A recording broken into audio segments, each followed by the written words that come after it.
नमस्कार, आप देख रहे हैं आइमा मीडिया न्यूज़ और मैं हूं आपके साथ शुभांगी।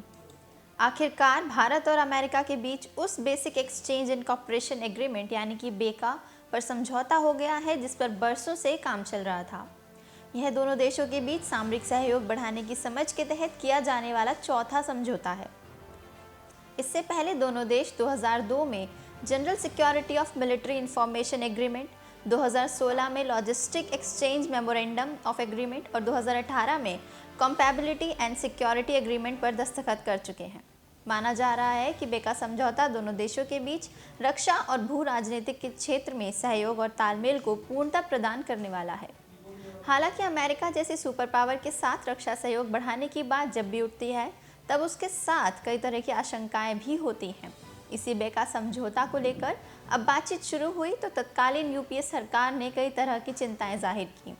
समझौते के इस बिंदु तक पहुंचने में अगर इतना वक्त लगा तो उसका कारण यह था कि लंबी बातचीत के जरिए दोनों पक्षों ने एक दूसरे की आशंकाओं को दूर करने के रास्ते खोजे और फिर सहमति को पक्का किया। बहरहाल इस समझौते के बाद अब भारत को अमेरिकी सैन्य उपग्रहों द्वारा जुटाई जाने वाली संवेदनशील सूचनाएं और चित्र रियल टाइम बेसिस पर उपलब्ध हो सकेंगे।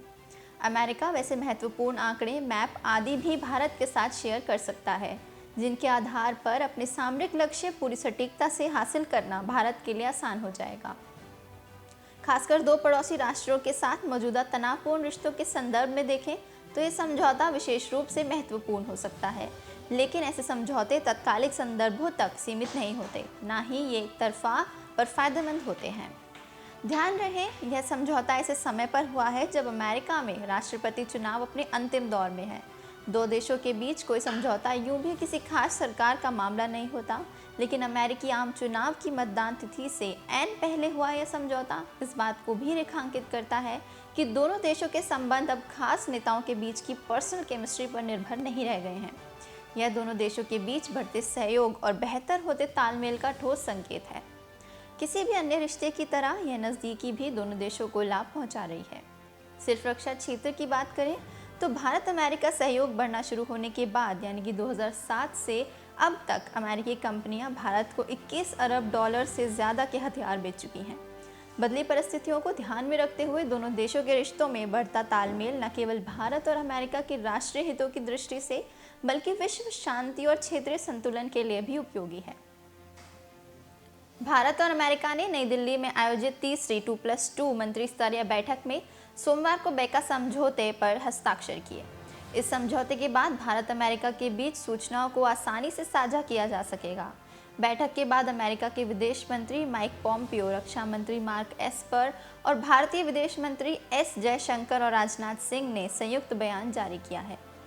राजनाथ सिंह ने कहा है कि बैठक में दोनों देशों ने कई महत्वपूर्ण मुद्दों पर विस्तृत चर्चा की है और BECA समझौता एक महत्वपूर्ण कदम है।